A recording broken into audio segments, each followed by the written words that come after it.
한 목소리로 읽습니다. 시작. 그 후에 11 제자가 음식 먹을 때에 예수께서 저희에게 나타나사 저희의 믿음 없는 것과 마음이 완악한 것을 꾸짖으시니 이는 자기의 살아난 것을 본 자들의 말을 믿지 아니함이로라. 또 가라사대 너희는 온 천하에 다니며 만민에게 복음을 전파하라. 믿고 침례를 받는 사람은 구원을 얻을 것이요 믿지 않는 사람은 정죄를 받으리라.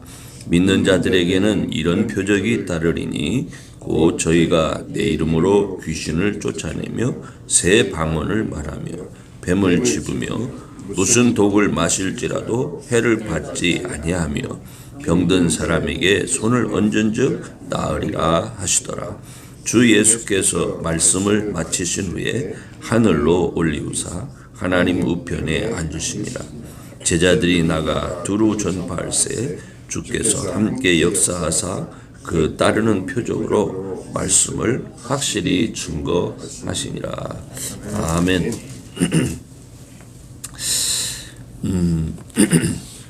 예수님 다시 사셨음을 여러분은 믿습니까? 아멘. 아멘. 이게 그냥 생각 없이 믿습니다 하면 그 문제고, 진짜 믿으면은 정말 굉장히 큰 축복입니다. 오늘 이 말씀은 예수님께서 믿는 자들에게 믿고 침례를 받은 사람, 이런 말씀을 하시는데, 여기서 믿음은 어떤 믿음일까요? 그냥 예수 믿는 믿음? 마가복음 16장에서의 믿음은 예수님이 다시 사신 것을 믿는 믿음을 말합니다. 오늘날 우리 교회 안이 왜 그렇게 이 사도행전적인 교회의 모습도 좀 심하다고 해도 고린도 교회와 같이 교회 안에 심각한 문제가 있다 할지라도 요즘보다 더 심했을까? 이런 생각이 들죠.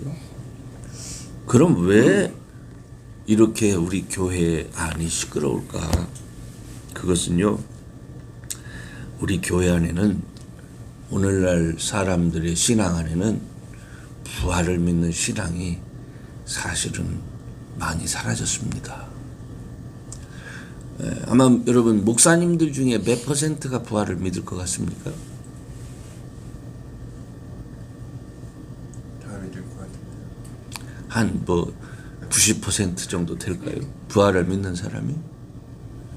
놀랍게도 50%가 안 됩니다. 왜 그렇게 되냐면, 일단 가르치는 분들이 부활을 안 믿습니다. 며칠 전에도 이런 대화를 나누다 여러분에게 말씀드렸는지 모르겠지만, 여러분이 잘 아는 분이 누가 있습니까? 독일에서 순교하신 분이죠. 누구죠? 독일에서 히틀러, 보네포. 사실은 보네포도 부활이 있다면 신앙이 필요 없을 겁니다 라는 말을 했죠. 그래서 그도 부활을 믿지 않는 분입니다. 불투만 같은 분은 얘기할 필요도 없고, 또 여러분들이 돌아온, 우리는 탕자의 비유로 많이 알려졌지만, 우리가 알고 있던 돌아온 탕자를 아버지의 크신 사랑으로 다시 재부각시켜서 하나님이 우리를 그렇게 사랑합니다 이렇게 말했던 칼바르트 역시 부활을 믿지 않는 사람입니다. 경건주의의 창시자죠. 요즘 감리교 신앙의 어떤 근간을 이루는 또 그런 분도 있는데, 슐라이르마흐 이런 분들도 부활을 믿지 않습니다. 부활을 믿지 않는 분들을 얘기하면 수도 없어서 제가 여러분한테 굳이 얘기할 필요가 없습니다. 근데 이런 분들에 의해서 교회의 목회자들이 가르쳐졌습니다. 그러니까 그분들이 하나님의 말씀을 잘 해석하고 성도들에게 재미있게 하고 그 다음에 기독교라고 하는 어떤 신앙의 명맥을 이어지도록 하는 데에 많은 수고를 했는지는 몰라도 예수님이 다시 사신 이 믿음, 그래서 살아계신 주님과 함께하는 그런 믿음을 교회 안에 이렇게 뿌리박히도록 하는 데에는 거기는 심각한 문제가 있어 왔구나 하는 것을 우리가 자각을 해야 됩니다. 그런 차원에서 제가 오늘 마가복음 16장에 있는 그 예수님이 다시 사셨을 때의 현황을 잠시 또 말씀드려야 될 것 같아요. 여러분, 제자들이 예수님 다시 사셨습니다 할 때 믿었을까요? 누가 예수님 다시 사셨을 때 예수님 다시 사신 것을 믿은 사람이 누가 있었습니까? 놀랍게도요, 이 땅에 어떤 사람도 예수님이 다시 사셨다 하는 것을 믿은 사람이 아무도 없습니다.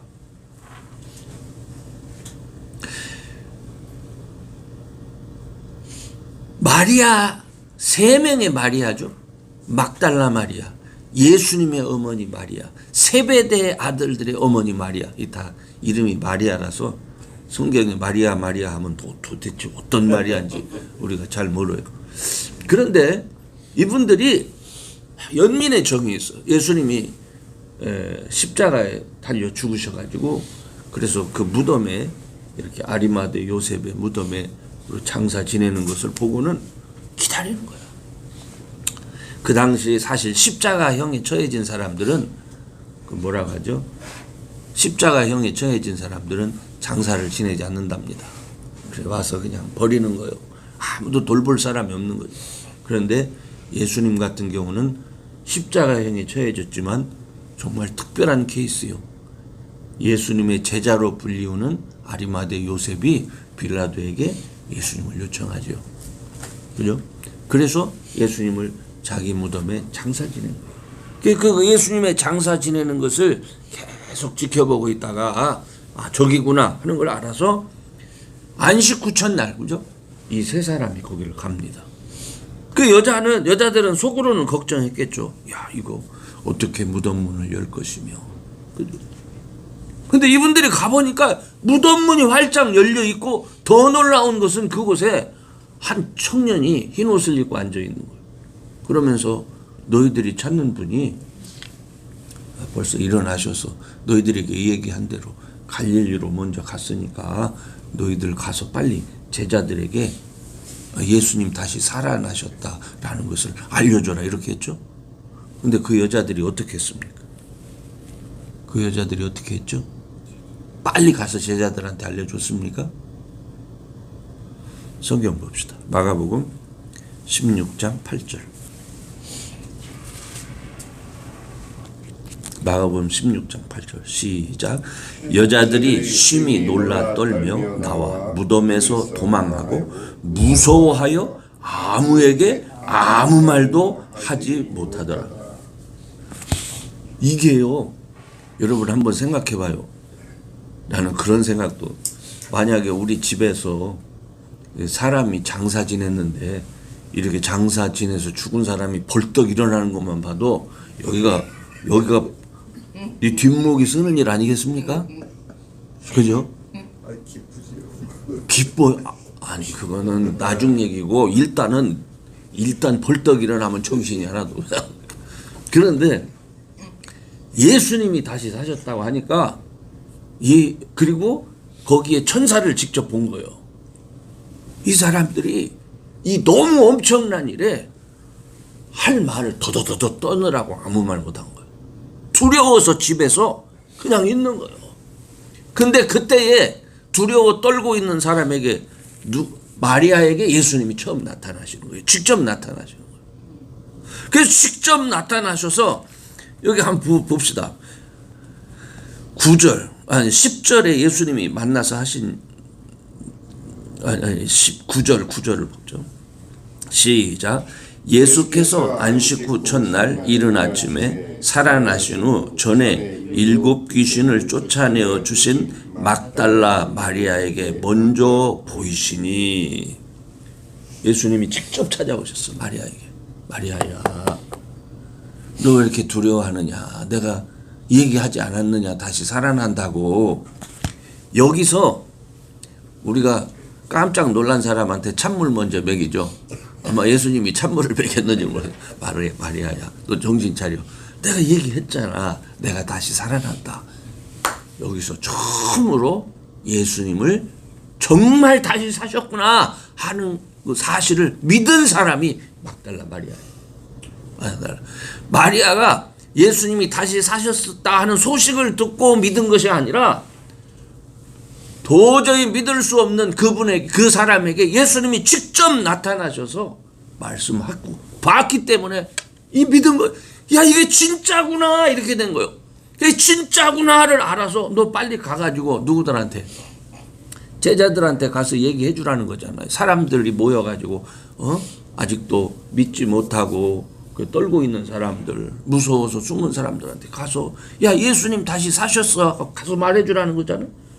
그래, 막달라 마리아가 아마 첫 번째하고는 달리 이 두 번째는 정말 기쁨에 차서 달려갔을 거예요. 야, 이거 진짜 살아나셨다, 진짜. 그래가지고, 야, 예수님 살아나셨어. 예수님 살아나셨다니까. 사람들의 반응이 어땠을까요? 예? 믿지 않는 정도가 아니지. 이게 미쳤구나. 이게 미쳤구나. 왜냐하면 막달라 마리아는 옛날에 어떤 사람이었어? 7 귀신이 들어갔던 사람이잖아. 이게 미쳤구나 이렇게 생각되는 거예요. 그래서 아무도 안 믿는 거예요. 얼마나 더 미칠까? 막달라 마리아가. 그렇죠? 그래서 그 후에 예수님께서 저에게 나타나십니다. 근데 저에게 먼저 나타나는 게 아니라 그 상황을 듣고도 엠마오로 가는 두 제자가 어떻게? 안 믿으니까 엠마오. 여기는 그냥 두 제자라고 나오는데 엠마오로 가는 거예요. 그래서 야, 가면서 둘이 한 얘기가, 인상적인 얘기가 있죠. 야, 우리는 정말 큰 거 기대하고 있었는데 그분이 죽었어. 이래가면서. 그런데 또 더 놀라워, 더 웃기는 얘기는, 어떤 미친 여자가 와가지고 다시 살아났다고 그랬어. 이렇게 해가면서 내려갔을까요? 막달라 마리아 얘기 듣고 그렇게 하면서 얘기하고. 그때 누가 나타나죠? 예수님이 다른 모습으로 그들에게 나타나시는 거예요. 그게 누가복음 몇 기록 아닙니까? 네. 그래서 예수님께서 그들에게 모세로부터 시작해서 선지자를 통해서 쭉 당신의 다시 사심에 대해서 얘기를 하신 거예요. 다시 사심에 대해서. 그래서 이 사람들이 눈이 밝아져서 진짜네 이렇게 아는 거예요. 진짜네, 그죠? 진짜네 해가지고 어떻게 뛰어가서 제자들에게 알리는 거예요.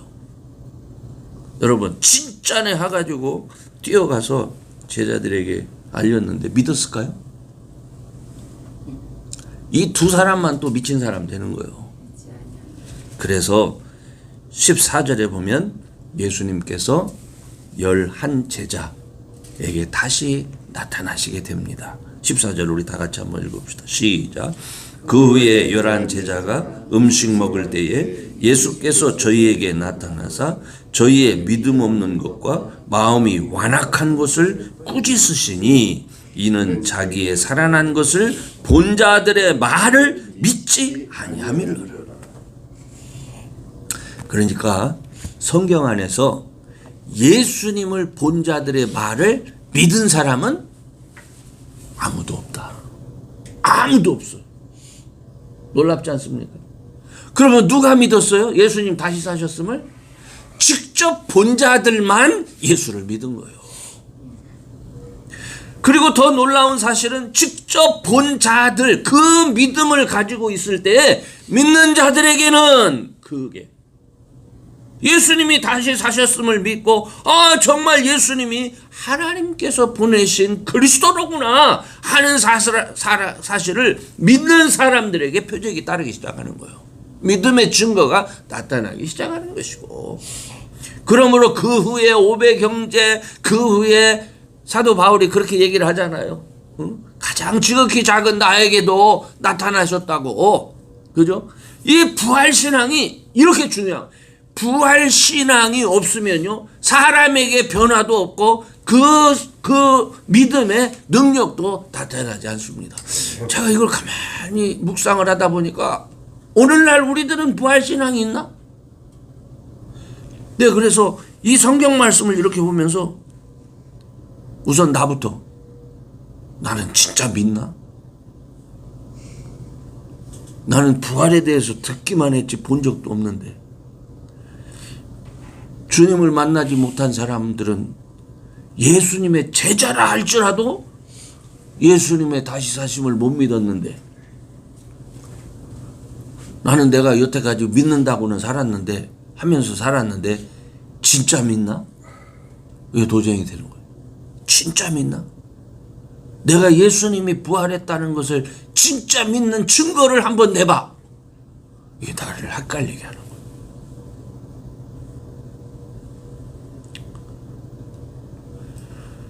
왜냐하면 이 진짜 믿는 믿음은요, 다시 어떤 믿음으로 연결이 되냐면 예수님이 다시 사셨음을 믿기 때문에 예수님이 다시 온다는 것도 믿는 거예요. 이전에는 예수님이, 야, 내가 너희들 위해서 아버지께로 갔다가 이게 다 마련되면, 너희들 거할 처소 마련되면 내가 다시 올게. 이게 믿어졌겠습니까? 내가 너희들을 위해서 십자가에서 죽고 그리고 3일 만에 살아날 텐데 갈릴리에 먼저 가 있어. 우리 얘기하던 거기에 가서 만나. 이거 제자들 안 믿었어요. 그랬는데 뭐 아버지 집에 먼저 갔다가 내가 준비되면 이거 믿었겠습니까? 이거 안 믿어요. 안 믿죠. 안 믿죠. 이걸 안 믿을 때 우리에게, 이게 이제 우리에게 해당하는 얘기인데, 우리의 삶이 어떤 모습이 될까요? 주님이 다시 오신다라고 하는 것을 믿지 않는데, 그럼 뭐 도대체 예수를 어떻게 믿는 걸까요? 우리가 믿음의 방향이 흐트러지는 거예요. 그리고 사실 우리는 부활의 몸에 대해서 믿습니까? 부활의 몸에 대해서 우리는 그냥 죽어서 천국 간다 뭐 어쩐다 이렇게만 알고 있지, 아, 부활의 몸이 이렇게 변하는구나, 이것에 대한 믿음이 없어. 우리 머릿속에. 예수님이 부활하시고 나서 예수님은 죽은 상태에서 이렇게 새롭게, 죽은 육체가 소생한 게 아니잖아요. 그죠? 부활의 몸으로 변한 거잖아. 이 부활의 몸의 특징은 뭡니까? 우리 육체인데 우리 육체가 아니야. 그죠? 제자들이 모여 있을 때 예수님께서 문 다 잠그고 있는데 스르륵 나타나잖아요. 그러니까 이 육체는 우리와 같은 육체인데 전혀 다른 육체요. 근데 더 놀라운 것은 이 육체는 스르륵 나타난다고 해서 만져지지 않는 육체가 아니요, 또 만져져. 이거 어떻게 설명할 수 있어요? 보니까 또 희한한 거는 부활의 몸을 입었다고 해서 완전히 새롭게 된 게 아니라 흔적이 또 남아있어. 그래서 손가락 넣어보니까 진짜 또 있어. 이게 어떻게 설명이 될까요? 설명이 안 되는 거예요, 여러분. 설명이 안 되는 거예요. 이 하나님의 신비 속에, 부활을 믿는 신앙을 갖게 될 때 이 하나님의 신비 속에 우리가 들어가게 되는데, 이거를 믿게 하시는 분이 누구요? 성령 하나님이요. 성령 하나님이요. 그러니까 오늘날 성령, 우리의 주님의 부활하심을 믿게 하는 성령 하나님과 함께하는 증거가 없는 사람들은 부활 안 믿는 사람들이에요. 그러니까 교회 안에서나 혹은 세상에서 주님과 전혀 상관없는 행동을 하는 거예요. 그런데 말로는 어떻다고?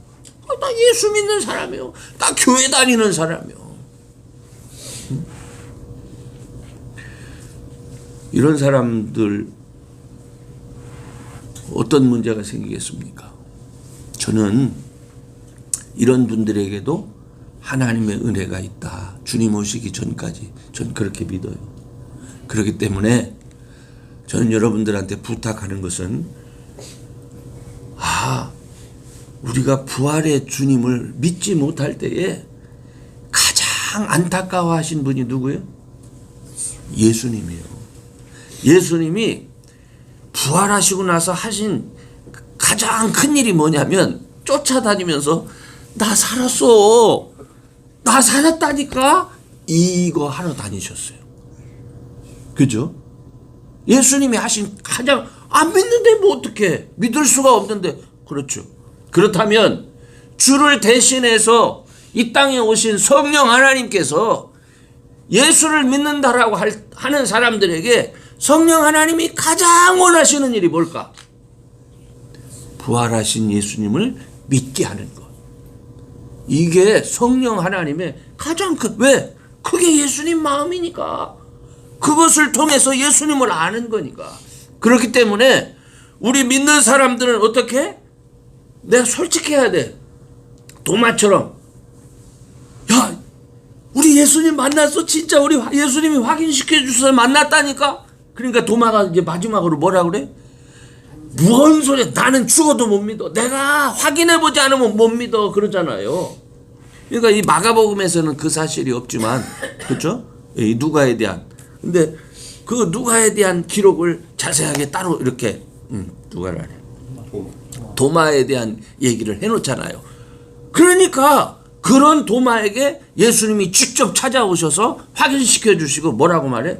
야, 나를 이렇게 보고 믿느냐, 나를 보지 못하고 믿는 자는 복되다, 이렇게 얘기를 하셨어요. 그럼 그게 도마에게만 한 얘기예요? 한번 생각해봐. 다 똑같은 놈들이었다니까. 근데 우리는 이거 도마에게만 한 얘기로구나 이렇게 생각을 하는데 그렇지 않아요. 모든 자가 똑같아. 자, 그렇다면 모든 자가 똑같다면 우리 김국민 목사님은 전혀 상관없이 그냥 딱 믿으실 수 있을까? 이 여기에 나와 있는 막달라 마리아로부터 시작해서 예수님의 제자 도마와 좀 다른 분이실까? 어떻습니까, 목사님?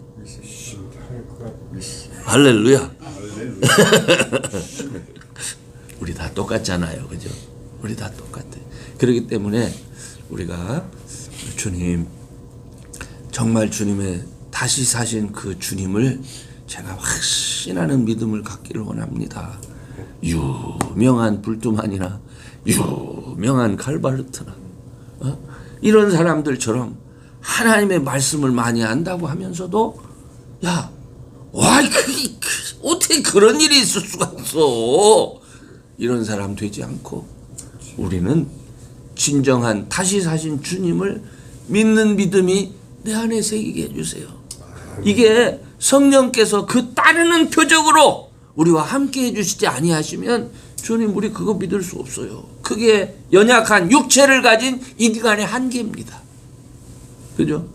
그러므로 항상 성령 하나님 앞에 기도하면서 다시 사신 주님을 믿는 분명한 믿음이 저와 여러분에게 있기를 주의 이름으로 축원합니다.